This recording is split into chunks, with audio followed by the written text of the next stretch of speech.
we all share responsibility is what it ultimately comes down to. And I think to be a good teammate, no matter what, you have to be open-minded. You have to take the highs with the lows and the lows with the highs, and we're all collectively a team.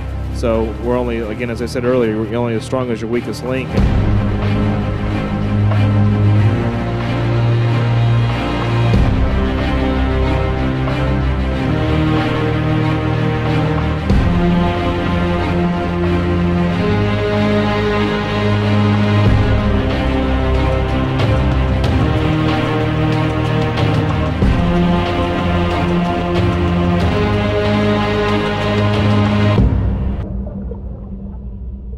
Well, the best thing that you can do as a driver to be a good teammate is to go fast and to learn a lot about the car and help out from an information standpoint as to what works and doesn't work. I think that you're also a good teammate from a morale standpoint. Be upbeat, be happy, and be in a good mood. I think those two things are probably the most important as a teammate goes.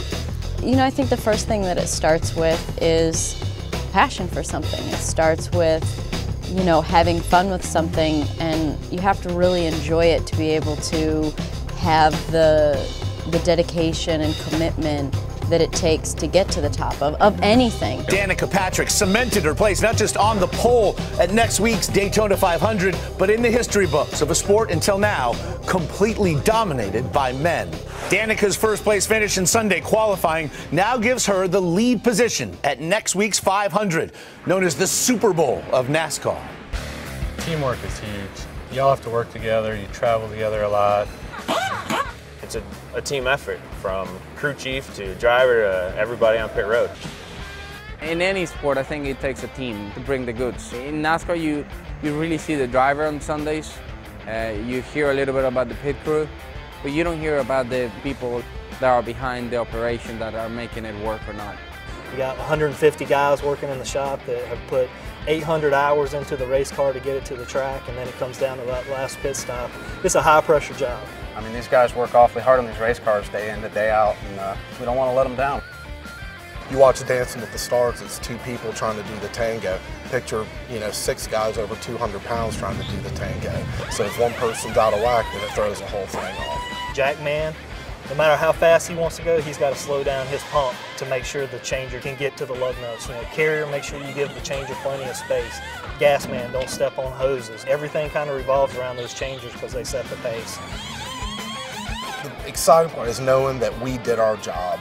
My biggest satisfaction is not a 12-second stop. It's doing the stop, getting all the adjustments done, putting it all on the driver's lap, because we all know Juan can handle the pressure. The man is still called the King, and maybe the greatest stock car driver who's ever lived. No race driver has more fans than this fella.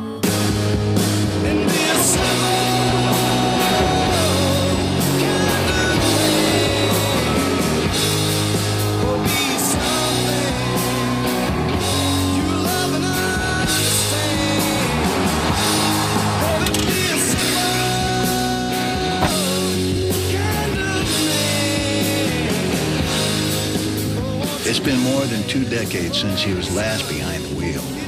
Yet the King might be the most recognizable name in racing.